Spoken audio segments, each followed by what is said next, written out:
ጤና ይስጥልን እንዴት ናችሁ ውድ ቤተሰቦቻችን ሁሉ ጊዜ በሰዓት ወደ እናንተ የሚቀርበው እሁድን አንድ ላይ ከተወዳጁ ቻናል ዋን ተጀምሯል። ዛሬም እንደተለመደው የተለያዩ ዝግጅቶች አሉን። ነገር ግን ዛሬ በሙሉ ስሜት ወይ ደግሞ እንደለመዳችሁት አይነት ስሜት ይዘን አይደለም የመጣ ነው። ያው በዚህ በቀረጻ ወቅት ያለን የሰማነው መሪር ሀዘን ስላለ ማለት ነው። አዎ በጣም ከባድ ሀዘን ነው የሰማነው። እንግዲህ አንዳንድ ፕሮግራሞቻችንን ያስቀድመን እንደምንቀርጽ ይታወቃልና ለሱ እየተዘጋጀን ባለንበት የኢቢኤስ ቴሌቪዥን ዋና ስራ አስፈጻሚና መስራች አቶ አማን ፍስሐ ጽዮን ከዚህ ዓለም ድካም እንዳረፉ ሰማንና ለኛ በጣም ከባድ ነው። በተለይም ደግሞ አብሮ እንደሰራ ሰው ከአማን ጋር ብዙ ነገር እንዳሳለፈ ሰው የሱን ህልፈት መስማት እጅግ ከባድ ነውና ያንን ስሜት ይዘን ነው ወደ ስቱዲዮ የመጣ ነው። በጣም እንግዲህ ሞት ሁሌ እንደምንለው ከዛሬ ከ15 ቀን በፊትም ስለሞት ስናወራ ሞት ሁሌ አዲስ ነው።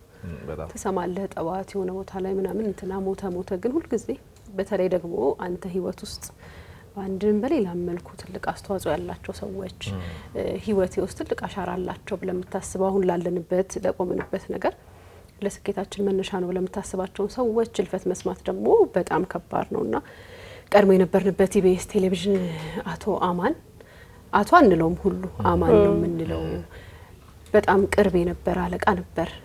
አለቃ ናፍቆት እንደውም ሊደርና ቦዝ ያለች በደንብ የምታስረዳይ ነገር ነበርና መሪ ነበር እየሰራ የሚያሳየ ከፊትህ የሚቀድ ስተትህን አግባብ ባለውና በአለቃነት ስሜት ሳይሆን አብሮ እንደሚሰራ እንደ ባልደረባ ስተትህን የሚነግርህ ጥሩ ነገርም ስትሰራ ደግሞ ቆይሄ የጥሩነት ንግግር እኮ በኋላ ልጆቹን ወደ ሆነ ስሜት ያመጣቸዋል ከሚል ፍራት ሳይሆን ትክክለኛ ስሜቱን የሚገልጽ ሰው ነበር አማንና የሱን ህልፈት መስማት በጣም ያማል። ህመሙን እንግዲህ እንደ ቀድሞ ባልደረባ በቅርብ እንደሚከታተለው ስፔሻሊ እንግዲህ ከቻናላችን ሲኦ ከሳሚ ጋር የቤተሰብ ያህል ቅርበት አላቸውና ይገናኛሉ፣ ያወራሉ፣ ይጻጻፋሉ።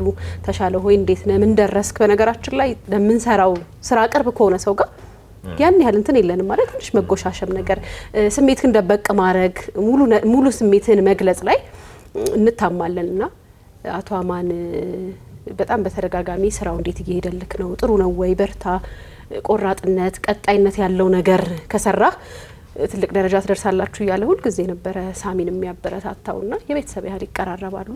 ደህና ነኝ ያለው ምንም ማለል እንግዲህ እየበረታው ነው ይለው ነበርና ያልፋል ብለን አልጠበቅንም ነበርና ሞቱ በጣም አስደንጋጭ ነበር ለኛ። በጣም ያው ስራ ስለሆነ በአንድም ጎን ህይወት ስለሚቀጥል የሚጠብቁን ቤተሰቦች ስላሉ እንደው ልንሰራ ቆምን እንጂ ስሜቱ በጣም ከባድ ነው እኛ ስቱዲዮና በጣም ነው ያዘንነው። በጣም በነገራችን ላይ ቤተሰቦቻችን በአጋጣሚ ይሄን ቀርጻ ስናደርግ ነው የሰማነውና የሚጋባ ስሜት ሁሉም ላይ አንድ አይነት መንፈስ ነው ያለው ስቱዲዮ ያለው ድባብ እንደዛ ነውና አቶ አማን በሀገራችን የግል ቴሌቪዥን ጣቢያ ታሪክ ውስጥ ከፍተኛ ስም ያለው እንደገና ደግሞ በጅማሩ ሂደት ለብዙዎች አርአያ መሆን የቻለ በር ከፋሽ ነውና በሀገራችን የሚዲያ ታሪክ ያለው ተጽዕኖ ቀላል ነው የሚባል አይደለም።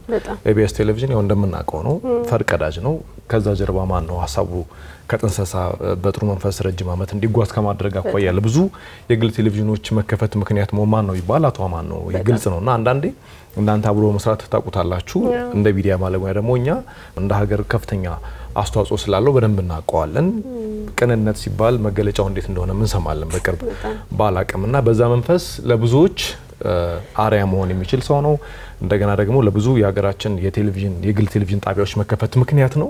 በነገራችን ላይ ከዛ ባሻገርም እንደ ሀገር የውጭ ምንዛሬን ከማስቀረት አኳያ ወደ ውጭ ለምሳሌ ከሳተላይት አኳያ የሀገራችን የቴሌቪዥን ጣቢያዎች በአንድ ሳተላይት ቋት ውስጥ እንዲገቡ ከማድረግ አኳያ ትልቅ ተጽዕኖ የፈጠረ ሰው ነውና በጣም በመግባሩ የተመሰከረለት ለዛም ነው ሀዘኑ ወይም ህልፈቱ አስደንጋጭ ሆነብን።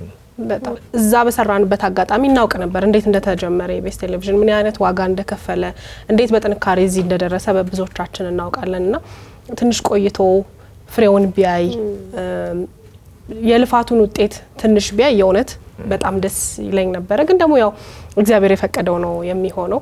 ህይወት በእኛ መዳፍ አይደለችምና እስካሁንም ለሰራው ነገር ላበረከተው ነገር የእውነት እኛም እንደ ሚዲያ ባለሙያ በጣም ነው የምናመሰግነው። ለብዙ የሚዲያ ባለሙያዎች የስራ እድል እንዲከፈት የሆነው ከኢቢኤስ ቀጥሎ በጣም ብዙ የግል ጣቢያዎች በመከፈታቸው ነውና አማን በጣም ቅን ነው። ለብዙ የቴሌቪዥን ጣቢያዎች ሀሳብ በማካፈል እንዲህ ብታረጉት እንዲህ ነው በማለት እኛንም ጨምሮ በደንብ የሚያግዘን በሀሳብ የሚያበረታታን የነበረ ሰው ነውና በጣም ቅን ነው አማን። ብዙ ሰዎች ስለ አማን ይሄንን መመስከር ይችላሉ ብዬ አስባለሁ። በጣም ቅን ነው። ምንም አይነት ነገር ልስራ ብለሽ ስታማክሪው ተቀናቃኝ መጣብኝ እንደዚህ ሆንኩኝ ሳይል ያለውን ልምድ ያለውን አቅም እውቀት ማካፈል የሚችል በጣም ጠንካራ ሰው ነበረ። እግዚአብሔር ለምን አይባልም፣ እሱ የወደደውን አደረገ።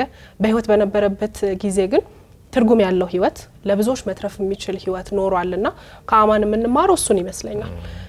ተኖረና ተሞት አይነት ህይወት ሳይሆን የሆነ አሻራ ጥለን ከዛ ደግሞ ለሀገርም ለብዙ ሰዎችም ህይወት መቀየር ምክንያት መሆን የሚችል ስራ ሰርቶ ማለፍን የመሰለ ስኬት የለም። ሁላችንም እንሞታለን፣ ከሞት የሚቀር ማንም ሰው የለም። ግን ያንን ነገር ጥሎ ማለፍ ትልቅ ነገር ነው። ሞት መቼ እንደሚመጣ እናውቅም አይደል? ተሸክመ ነው የምንሄደውና እያንዳንዷን ቀን ነገ እንደማንኖር አድርገን ሰርተን አቅማችንን ለብዙዎች አካፍለን መሄድን የመሰለ ነገር የለምና የሀገራችን ሚዲያ ኢንዱስትሪ በጣም ትልቅ ሰው ነው ያጣው አማንን።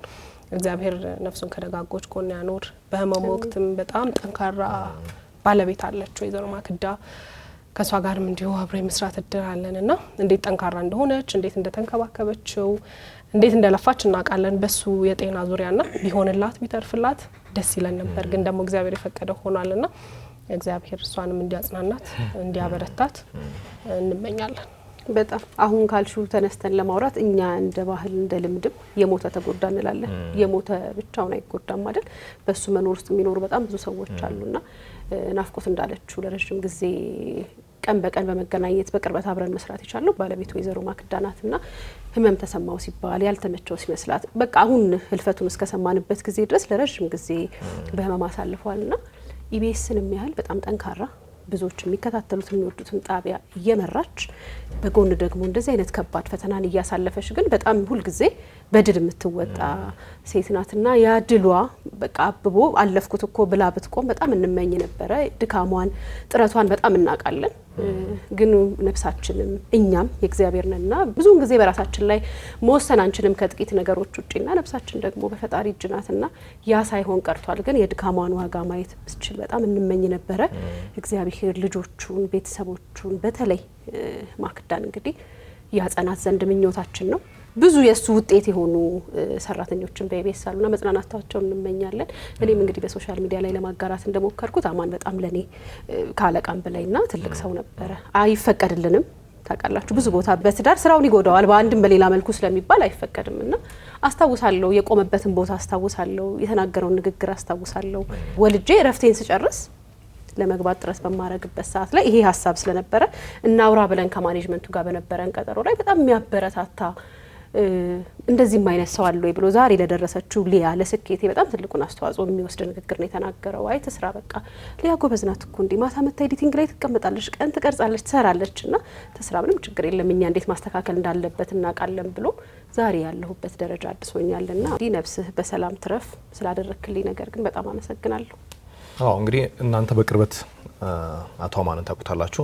እኔ ደግሞ እንደ ሚዲያ ባለሙያ ያው ስታወሪያለሽ እንደ ሀገር አዲስ የሚዲያ ቤት የመጣው ኢቢኤስ ከተከፈተ በኋላ ነው። የዛ ምክንያት ደግሞ አቶ አማን ነው። አዳዲስ የሾው ፎርማቶች፣ አዳዲስ የአቀራረብ መንገዶች በፊት ከለምርነው የሚዲያ ታሪክ ወጠር ወይ ደግሞ ጠበቅ ካለው የአቀራረብ ሂደት ወር ደግሞ ይዘት ይልቅ አዲስ የቴሌቪዥን ፎርማቶች እንዲበዙ ምክንያት ነው።